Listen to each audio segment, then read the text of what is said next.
Hi, this is our fourth video of our high school informational. In this one, we're just going over any questions you submitted or anything that we think you guys should pay attention to. So the first thing we're going to go over is AP classes because each and every one of you should maybe take an AP class if you feel like you can. So does anyone want to go over what an AP class is and why people should take it? An AP class is an advanced placement class where basically you can take a college level course in high school and then take the AP test and gain college credits. So you don't have to take that class when you go to college. And it also boosts your GPA 1 point. You do unfortunately have to pay for the AP test to take it, though.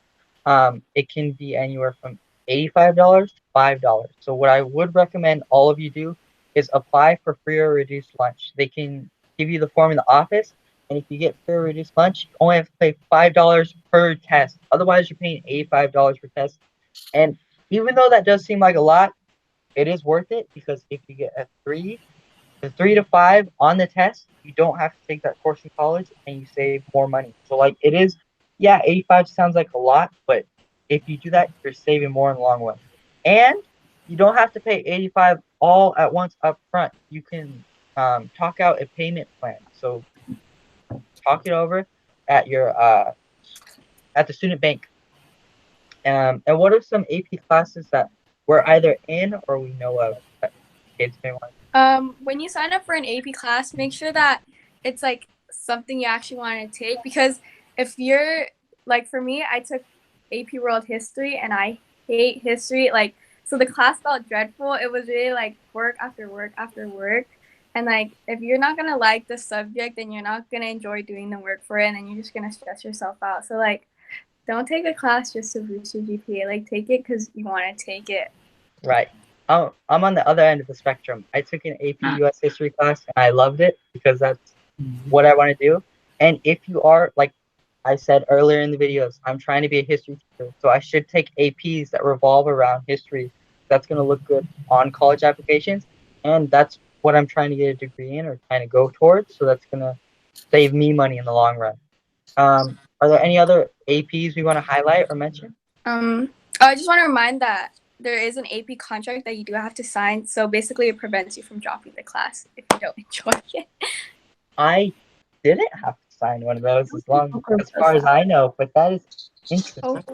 Yeah, for my school, we had to sign a contract, kind of like saying like, you know how much time it is and you can't leave the class after you're put in it. I've heard about the contracts, but I don't remember signing one this year. Yeah, I don't think Oak Grove does that, but I don't know.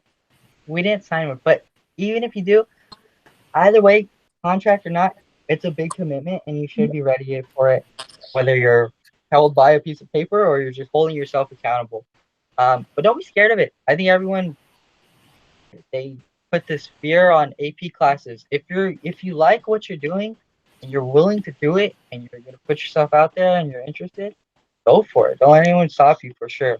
And don't take too many APs though. You don't need more than 3, maybe. 3's pushing it. Don't take an AP, just take an AP like Princess said. Yeah. And especially if it's APs that, like, let's say you're really interested in AP Bio, but then you also want the credit, so you take AP Calc and AP US History. Don't do that to yourself. Like me, I suck in math. I'd never do AP Math because I'm bad at it. You know what I mean? Also consider like the workload of each class, because not all of them are the same. Like AP Chem is completely different from AP Bio. My brother and I are taking AP Bio, and it's a great class. Well, depending on the teacher, but like AP Chem and classes like AP US History, those are like some of the more difficult ones. But then there's easier ones that I don't know. It just depends on the teacher and also just the workload. As far as I'm concerned, freshmen don't really have a lot of options to take for AP classes. So I'd recommend freshman year, talk to AP teachers, reach out to them, or talk to upperclassmen who have AP classes and honestly ask them. Like that's what I did for A-Push, and I'm very happy that I did because I was able to realize like, oh yeah, I can do this. Also, I think freshmen do have the opportunity to take AP Physics. If that's something you're interested in, I think that's a really good class. I have friends that took it, and I took regular physics, and I honestly wish I would have taken AP. So if that's something you're interested in, I think that's a good class. Yes, I think we kind of covered everything on AP classes. But if you guys do have any more questions, please reach out to any one of us, and we're happy to tell you about it. After that, we're going to talk about class credits. Does Princess want to go over that? Because I feel like she could do it best. Okay, so you have to earn credits to graduate high school, obviously. The total required is 220, and then like you get 5 credits each semester you pass. So for English, you would need 40 credits. For social science, you need 30. For math, you need 20. For science, you need 20. For world language, you need 10. For fine arts, you need 10. Electives, 70. And physical education, you need 20. And basically, your graduation inventory will like update every semester you pass a class, you get 5 credits for that class. And then by the end, you should have 220. Yeah, so you guys don't have to worry about that as long as you're passing every class every year, which isn't that hard as long as you're doing what you need to do. But if you don't happen to, you can always make up credits by going to summer school. So, yes. And like I said in the last one, or the first one, like keep in mind that those those numbers of amount of credits that you need, those are graduation requirements, which is separate than admission requirements. So like if you're looking to go to a UC or a Cal State University, those numbers may be different. So the best bet is if you think you are going to be college bound and you have your heart set on going to UC Davis, look and see what their admission requirements are and shoot for those. Because the college requirements for entry are higher than exiting for high school. So you have to over prepare to make college an option for yourself. I've had some students not realize that, and they graduate high school and they think that they're instantly qualified for college. And unfortunately, those two things don't line up with each other. For example, like I think you only need 2 years of math to graduate high school, and you need 4 to get into a college or UC. Exactly. Yeah. Sorry, so don't wait to research your colleges. Or at least think about like if you want to do CSU, UC, private, like if you can narrow it down to the level of school that you want to attend, that's fine. Because some of them work on the same system. Like UC Davis has the same requirements as UC Berkeley to be able to get in. Yeah. Do your research. Do your homework. You have plenty of time now. You have no excuse. I'm sorry. You can do it. Well, we're here to help you too. I'll link down resources. Some other questions you guys had, which is kind of simple. What's it like to go to school on a bigger campus? I think for this one, it's just like middle school, but bigger. The same thing. You get plenty of time to get your classes. You shouldn't really be late. If you have problems with that, you could probably talk to your counselor. Does anyone else have anything to say? You have 5 minutes to get to class instead of, what is it, 3? Yeah. Middle school, yeah. They showed us a video in the beginning. Well, at least for me, in the freshman class, they showed us that you can get from one corner of the campus to the other side of the campus in 5 minutes and still talk to your friends. So there's no excuse. It's not that fabulous going to a bigger school. It is what it is. Kind of the same, honestly. Exactly. Just tiring. I hate walking. Job permits. So you guys can work through high school. I think you have to be at least 16 or so, 15 depending on other places. Which honestly, if you are struggling for ways to pay for college, I suggest getting a job early on and saving. Don't spend that money.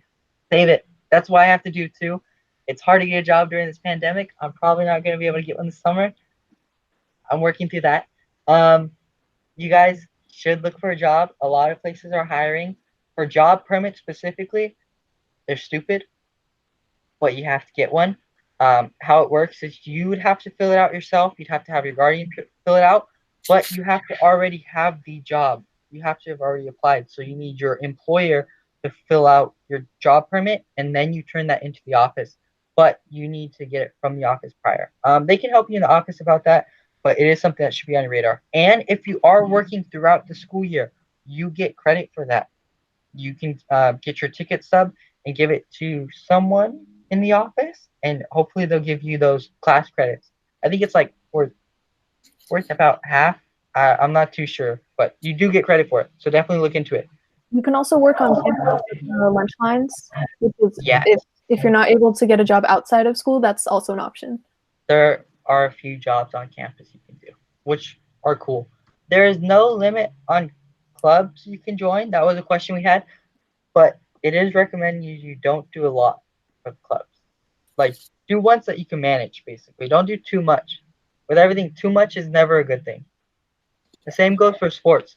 I would say try to do 2 a year and um, 2 different times of the year. Like if you could do a fall sport and then do a spring sport, you're good. Or a winter sport and then a spring. I can't talk. A winter sport and then a spring sport. That's kind of pushing it. That's okay too. But if Does it? you're really athletic and that's what you want to focus on, you can do a sport every season, but it's just a lot to manage. It's a big commitment. Yeah. There's all like the practices and stuff. But college is kind of like when you do multiple sports. So Yes.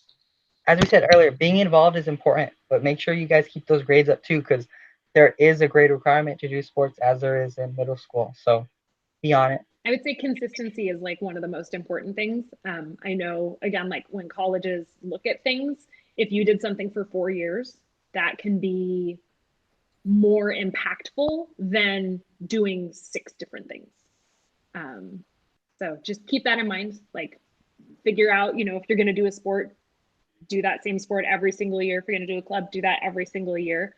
Because they see a lot of people pick up stuff and quit it, and they're looking for people who are going to stick it through their school, not pick it up and quit it. That's the whole point, is they get funding based on their graduation rate. So they want you to do at least your 4 years, not, oh, I'm in, I'm out, I'm in, I'm out. So, They want you to stay and pay. They don't want you to quit and dip. Yeah. they want your money. It's all about money. Let's not joke. All about money. That's what it's All about. But Yep. hey, you pay what you get for. So it's Mhm. worth it. But be consistent, as Foot said, and be mindful of the commitment. I think we went over student board and whether or not, or one of our questions is why, if people should join student board. I say if you're interested, put yourself out there. I think Princess was going over that. What if someone's on the edge about like joining student board, Princess? What would you say? I think that you would need to just consider how much dedication it actually is. There's a lot of things like time management, scheduling, being organized. That's a lot of things to consider to be in student board. And also, like, make sure you listen to others and, like, be patient, because there's going to be, like, a lot of people who you can't please, and they're going to work against, like, oh, I didn't like how homecoming was. I didn't like how this event was. And there's, like, not much you can do about it, but be patient. It's like customer service, So, yeah, you have to really learn how to control all that. And there's a lot of other things to consider when you join the board. But if you're really passionate about helping the school out and improving it, then I think that you should really do it. Do we want to? Yeah, we want to go over this one. Are high school rallies better than Davis rallies? And No. No, they're not. I'm a Burnell kid, and I know they're not. Exactly. Davis rallies are the best rallies. Yes. So enjoy them while you still can. If you're in 7th grade and watching this, if you're in 8th grade and you're watching it, well, sorry. Sorry. Honestly, I think I took the Davis rallies for granted, because when I had to move and I transferred to Sheboygan, we didn't even have rallies there. I missed the Davis rallies. Should have enjoyed them. I know, they're iconic. So how do spirit days work at high school? Oh, well, you do count by class, but it's more like against each other, and it's your own responsibility to be counted for. So they're not going to come to each class and count you. But so I don't know how it is in other high schools, but in Oak Grove, you have to go to that certain area that they designated, and you have to get counted. It's really simple. You kind of just walk up and say, "Hey, I'm from this class," and they'll count you. But I don't know. Not a lot of people participate in Spirit Days as much as middle schools did. But why should they participate? What are we aiming for? Basically, like, in the end, it's all just for Fantastics. Like, Fantastics is the main goal it's the end point. So if you're really set on beating other classes or winning even, you should really participate in Spirit Days, because they count for so much. And if you don't participate, it's like it's like a chain reaction. If you don't participate, your friends don't participate, their friends don't participate. So if you want to win, then you should try. Support ASB, participate. You're not too cool to dress up as whatever. Sorry, you're not. Pull up your pants, participate in spirit days. Worth it. PE, a lot of you guys seem to have concerns about PE. I just don't, I don't know why. But does They're anyone want to athletic. talk about PE? PE, I'm not athletic. PE is easy, honestly. Dress out and then you pass. That's kind of bottom line. If you don't dress out, you're gonna have a hard time passing. If you don't participate whatsoever, you're not gonna pass. Oh, and some teachers, like for me in my freshman year, I have Seward, and he's not very strict on the whole dress code or anything like that. Just like if you're in like a PE work like clothes that you can like run in and do your things, then he'll give you your points. So definitely, Yeah. I feel like it's more laid back in high school. Just as long as just participate, and they'll be happy with that. Your grade's going to represent your effort. And I think with any class, if you're struggling in it, talk to your teacher, because a conversation could fix pretty much anything. They're not here to give you an F, honestly. They want to see you pass most of the time. Some of them are absolute jerks. I'm sorry. You're going to deal with bad people, and it's rough, but put yourself out there. Try to have a conversation. They may help you. They may be like, you know what? Do this for me. It's a little bit less, but I'll give you extra credit. Just as we said, be involved, put that effort, and you're going to see a lot of good results. Like what Isaac said with the uniforms at Davis, you have to wear your OGSD uniform, like to PE. But in high school, they don't really care if you're wearing like sweatpants or shorts and somewhat athletic shoes. They even count Vans, so it doesn't matter. Really. It's possible to pass. Is basically it's really easy. You guys can do it. Sorry for the sudden cut at the end, but we decided to cut the Q&A into 2 parts, so stay tuned for the next one.